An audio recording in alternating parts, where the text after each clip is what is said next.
TV-ს ეთერიდან ეს გადაცემა კვირის მოვლენაა, მე მისი წამყვანი ნათია სტეფანიშვილი გახლავართ. ჩვენი დღევანდელი გადაცემის თემა არის პროფესიული განათლების რეფორმები საქართველოში. იმის მიხედვით, რომ ქალბატონი თამარ სანიკიძე გერმანიაში იმყოფებოდა და ბავარიის განათლების, კულტურის, მეცნიერებისა და ხელოვნების სამინისტროში სახელმწიფო მდივანს გეორგ აიზენრაიხს შეხვდა.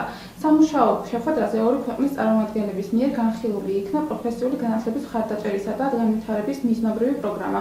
სწორედ ამ საკითხთან დაკავშირებით მოვიწვიე სოხუმის სახელმწიფო უნივერსიტეტის განათლების ფაკულტეტის დეკანი ქალბატონი ლია ახალაძე, რომელიც უშუალოდ გვესაუბრება ამ საკითხთან დაკავშირებით. მოგესალმებით ქალბატონო ლია, დიდი მადლობა გადაცემაში მობრძანებისათვის და სანამ თემასთან დაკავშირებით გადავალთ, მინდა ორი სიტყვით გითხრათ სოხუმის სახელმწიფო უნივერსიტეტის განათლების ფაკულტეტის შესახებ, პროფესიების შესახებ, დარგების შესახებ და ასე შემდეგ მოკლე ინფორმაცია შეიძლება.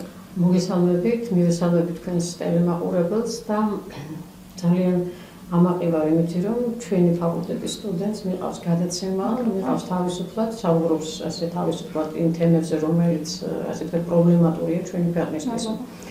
სოხუმის სახელმწიფო უნივერსიტეტი არის სამართალმემკვიდრე 1932 წლის 5 დეკემბერს დაარსებული სოხუმის პედაგოგიური ინსტიტუტისა, რომელიც 1978 წელს გადაკეთდა აფხაზეთის სახელმწიფო უნივერსიტეტად. დაარსების დღიდან სოხუმის სახელმწიფო პედაგოგიურ ინსტიტუტში არსებობდა პედაგოგიკის ფაკულტეტი, რომელიც მასწავლებლებს ამზადებდა დაწყებითი კლასის მასწავლებლებს, ასევე ზედა კლასების მასწავლებლებს და ამზადებდა ფიზიკური აღზრდის მასწავლებლებს. მოგვიანებით მას დაემატა სკოლამდელი აღზრდის სპეციალობა და მას შემდგომ, ესე ვთქვათ, არსებობს ეს საგანმანათლებლო ცენტრი საქართველოში. ანუ სოხუმის სახელმწიფო უნივერსიტეტის განათლების ფაკულტეტი დღესდღეობით ამზადებს მასწავლებლებს, როგორც დაწყებითი კლასების, პირველი მე-6 კლასების ჩათვლით, ასევე ამზადებს ინკლუზიური განათლების სპეციალისტებს, ამზადებს მაღალი კლასის მასწავლებლებს 60 კრედიტიანი მასწავლებლების მომზადების პროგრამის საფუძველზე, ანუ მაინორ პროგრამად იღებენ 60 კრედიტიან პროგრამას, მეჯორ პროგრამის, მაგალითად ფიზიკის, ქიმიის, ისტორიის, ქართული ფილოლოგიის, ინგლისური ფილოლოგიის სტუდენტები და ისინი ასე ვთქვათ ეუფლებიან პროფესიას სწორედ 60 კრედიტიანი მასწავლებლის საგანმანათლებლო პროგრამით და მათ აქვთ უფლება შემდგომ შევიდნენ მაღალ კლასებში. ასევე ფაკულტეტზე მოქმედებს სამაგისტრო პროგრამები, ეს არის სწავლების მეთოდიკის პროგრამა, რომელიც მოდულებად იშლება, იქ არის ისტორიის სწავლების მეთოდიკის მოდული, არის ქართული ენის და ლიტერატურის სწავლების მეთოდიკის მოდული, ინგლისური ენის სწავლების მეთოდიკის მოდული და მათემატიკის სწავლების მეთოდიკის მოდული. არის აგრეთვე განათლების ფსიქოლოგიის სამაგისტრო პროგრამა. ანუ ფაკულტეტზე მოქმედებს 3 საბაკალავრო და 2 სამაგისტრო პროგრამა, საკმაოდ ესე ვთქვათ მაღალ რეიტინგული ფაკულტეტი არის, იმიტომ რომ არ ქონია შემთხვევა, რომ არ შევსებულიყო ჩვენი მისაღები კონტინგენტი, ანუ ყოველწლიურად არის მზარდი, არ აკლდება, პირიქით მზარდი არის მოთხოვნები და წელს მაგისტრატურაში კონკურსიც იყო ჩვენთან. მაგალითად შემიძლია თქვა დაწყებითი საფეხურის მასწავლებლების მომზადება 240 კრედიტიანი საბაკალავრო პროგრამა და ასევე ინკლუზიური განათლების საბაკალავრო პროგრამა. დიდი მადლობა.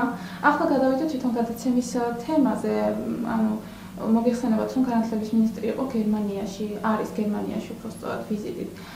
და მე მაინტერესებს აი თქვენი განათლების მინისტრის ვიზიტის შესახებ თქვენი შეფასება რომ გამიკეთოთ.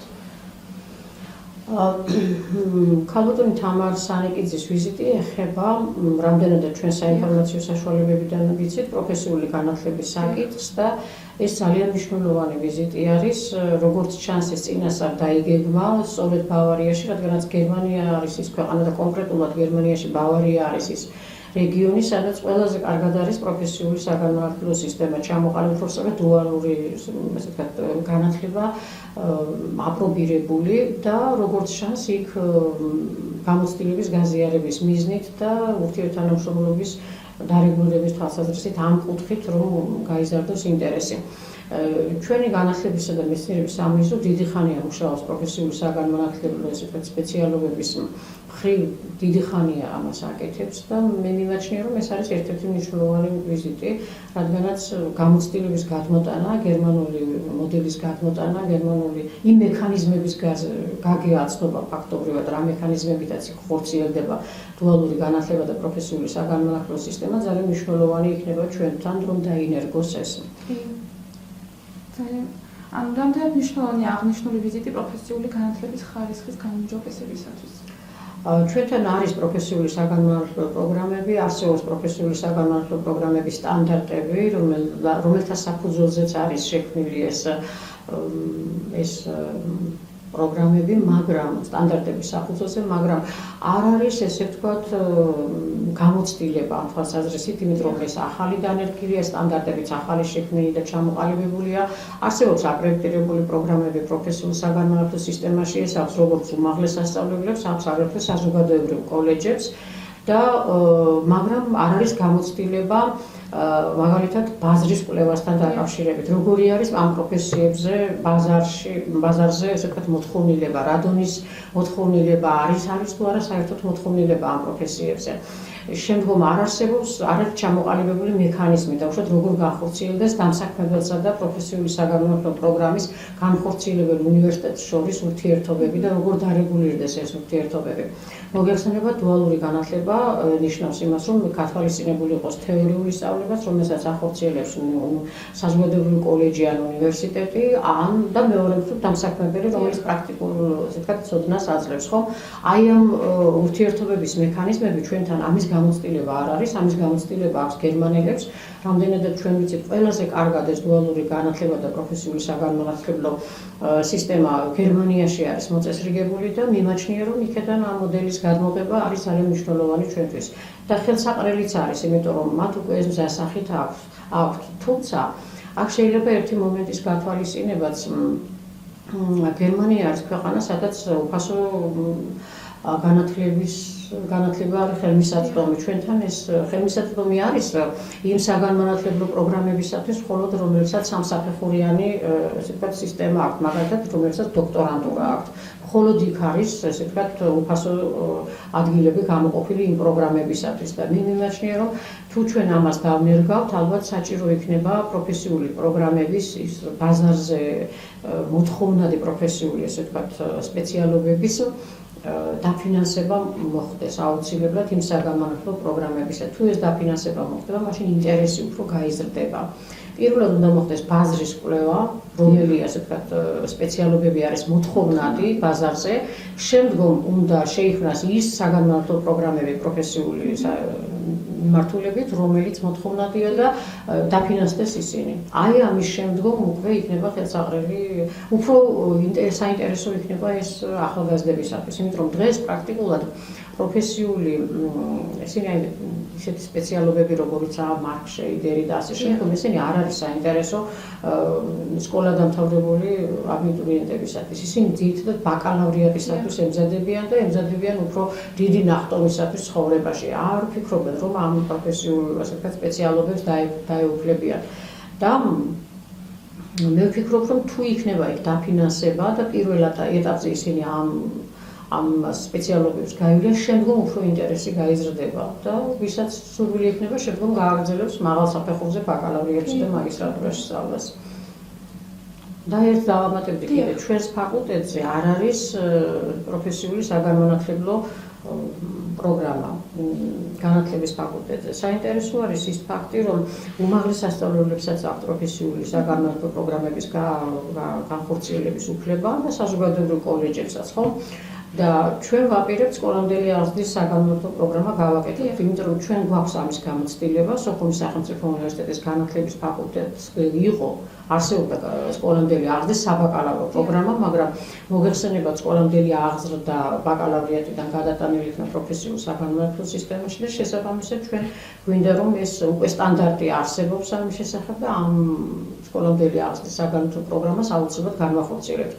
თუ ამასობაში ჩვენ მოგვიწევს ეს ასე ვთქვათ ახალი რეგულაციები პროფესიულ საგანმანათლებლო სისტემასთან დაკავშირებით, რომელიც ქალბატონი მინისტრის, ქალბატონი თამარის ვიზიტთან არის დაკავშირებული, ბუნებრივია ეს უკეთესი იქნება, იმიტომ რომ აქ ესე ვთქვათ ეს გამოცდილება, რომელიც გერმანელებს აქვს ამ მიმართულებით, იქნება გაზიარებული, იქნება ჩადებული იმ საკანონმდებლო ბაზაში, რომელიც ითვალისწინებს აი ამ პროფესიული საგანმანათლებლო პროგრამის განხორციელებას და ჩვენთვის უფრო ხელსაყრელი არის. კი, ძალიან კარგია.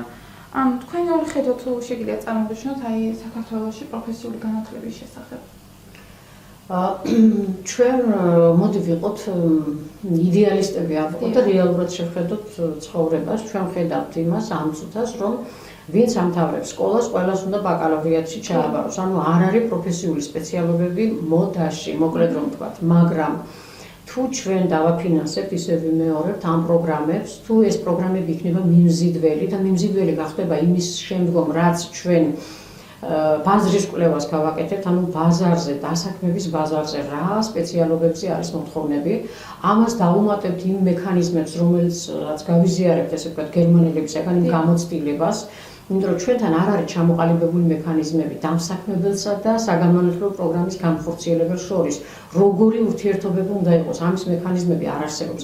თუ ამას ჩვენ დავხვეწავთ საკანონმდებლო ბაზას და როგორც ჩვენ ვხედავთ ეს მიმდინარეობს და ამაზე იღწვის სწორედ განათლებისა და მეცნიერების სამინისტრო, ჩვენ მაშინ აუცილებლად გვექნება შედეგი, რომ ინტერესი გაიზრდება საჯარო და სკოლის კურსდამთავრებულების ინტერესი გაიზრდება პროფესიული სპეციალობებისადმი.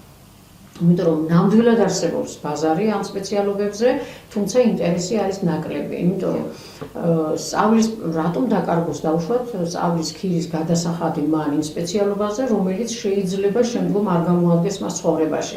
ამას სჭირდება აგრეთვე რეკლამირება, ამას სჭირდება ტრენინგები, ამას სჭირდება ესე ვთქვათ ინფორმაციის მიწოდება მოსახლეობაზე, რომ ეს საგანმანათლებლო პროგრამები აუცილებლად გამოადგება ადამიანებს მომავალში, ესე ვთქვათ ცხოვრებაში გამოადგება. ხო, ყველას აინტერესებს ის, რომ რამდენად გამოადგება მისი სპეციალობა მომავალში დასაქმებაში. ხო, დასაქმება აინტერესებს ყველას და ყველა საგანმანათლებლო პროგრამა აუცილებლად მიდმული უნდა იყოს დასაქმებაზე. ეხლა ყველას უნდა ეკონომიკაზე ჩააბაროს, უკაცრავად ბიზნესის ადმინისტრირებაზე და ყველას უნდა რომ სამართლის საბაკალავრო პროგრამაზე ჩააბაროს. და მას შორის ამდენი ასე ვთქვათ, არც ბანკირი გამოდის ქვეყანაში, არც ბიზნესის სპეციალისტი მჭირდება ამდენი და არც სამართლის სპეციალისტი მჭირდება. მას შორის მოთხოვნა არის ბაზარზე სხვა სპეციალობაზე, მაგალითად მშენებლებზე, მაგალითად მარკეტერებზე, მაგალითად სკოლამდელი ახლის ბაგაბაღის მასწავლებლებს უკვე აღარ უშვებს არც ერთი უნივერსიტეტი. უშვებს მხოლოდ ის, ვინც ახლა პროფესიული, ასე ვთქვათ, ეს სპეციალობა გახსნა და რამდენიმე აკრედიტებული პროგრამა არსებობს და ისიც ახლახან განხორციელდა, იმიტომ რომ სტანდარტი გვიან დაიდო. შესაბამისად, აქ არსებობს მოთხოვნა, ანუ აქ წამოვა სკოლა დამთავრებული. ამას სჭირდება რეკლამა აუცილებლად, რომ ეს არის ძალიან მნიშვნელოვანი, ამას სჭირდება რეკლამა და გარდა ამისა, აქ უნდა მოხდეს ისე ვიმეორებ გერმანული, ესე ვთქვათ, გამოცდილების გაზიარება, იმიტომ რომ მათთან ეს არის ძალიან მაღალ დონეზე გაკეთებული. მე რამდენადაც ვიცი ახლა ჩემი ახლობლები, ვინც სწავლობდა გერმანიაში, ჩვენც გვაქვს გერმანულ უნივერსიტეტებთან კავშირი, ჩვენს ფაკულტეტს ჩართული ვართ ერთ-ერთ ესე ვთქვათ საერთაშორისო პროექტში და გერმანელებიც არიან ჩვენთან ერთად, ჩვენ გავეცანით ამას და ამ გამოცდილებიდან ვსაუბრობთ, ამას რომ აუცილებლად გვჭირდება მათი გამოცდილების გაზიარება, თუმცა ეს სახელმწიფო დონეზე უნდა იყოს გატარებული და კანონმდებლობაში უნდა იყოს შეტანილი. დიახ. თქვენი აზრით კიდევ რა რეფორმა შეიძლება გატარდეს პროფესიული განათლების გაუმჯობესების მიზნით? მანდელობის შეხედულებით რო შევხედოთ, აი კიდევ ვთქვათ რა. აი ეს დუალური განათლების დაფუძნება აუცილებლად დამკვიდრება და ამ გამოცდილების გადმოტანა გერმანელებიდან ძალიან საინტერესოა და ეს არ არის მარტო პროფესიულ დონეზე, იქ ბაკალავრიატშიც კი ხორციელდება ეს გერმანიის რამდენიმე უმაღლეს სასწავლებელში და ზოგადად ეს პროფესიულ განათლებას სჭირდება ხელშეწყობა ის, რომ დაფინანსებული იყოს ეს სპეციალობები, ეს საგანმანათლებლო პროგრამები და მაქსიმალურად უნდა იყოს გათვალისწინებული პრაქტიკული, ესე ვთქვათ, გამოცდილება. დამსაქმებლის, ესე ვთქვათ, ხედვა უნდა იყოს გათვალისწინებული. ეხლა ჩვენ ვქმნით პროგრამებს და ეს პროგრამები კი გვაქვს კავშირი დამსაქმებლებთან, მაგრამ არ არის იმდენად სიღრმისეული მოთხოვნაც არის, აკრედიტაციის მოთხოვნაც არის, რომ დამსაქმებელთან კავშირი გქონდეს. ვეკითხებით ამას, მაგრამ არ არის ეს ისეთ დონეზე, როგორც ეს გერმანიაში არის. გერმანიაში იქ სხვანაირ ხელშეკრულებები ჩვენთანაც იდება, ურთიერთობები არის რაღაცა, მაგრამ არა იმ დონეზე, როგორც ეს გერმანელებთან არის. აი ეს მექანიზმები არის იქ მოსაწებნი. ის ნიუანსები, რომელიც იქ არის, ზოგჯერ შეიძლება გადამწყვეტი იყოს ჩვენთან აი ამ საგანმანათლებლო პროგრამების პოპულარიზაციისათვის. ანუ მივდივართ იმ საკითხზე, რომ თავარია, რომ დავაინტერესოთ თვითონ აბიტურიენტი, რა თქმა უნდა, მოთხოვნადი პროფესიები უფრო კარგად წამოჭრათ და დაფინანსების მხრივ. კარგით, ქალბატონო ლია, დიდი მადლობა გადაცემაში მობრძანებისათვის. შეგახსენებთ, რომ ეს იყო ჩვენი გადაცემის სტუმარი, სოხუმის სახელმწიფო უნივერსიტეტის დეკანი ქალბატონი ლია ახალაძე. დიდი მადლობა ნახვამდის.